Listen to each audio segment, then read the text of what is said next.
Place the 90-degree box section on the floor and insert an end plate into each side.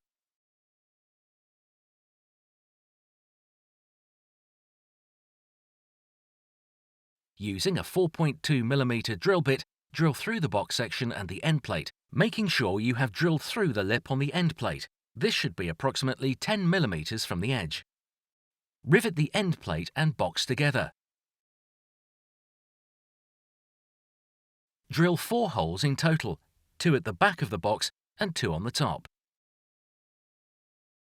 Repeat the process with the other end plate.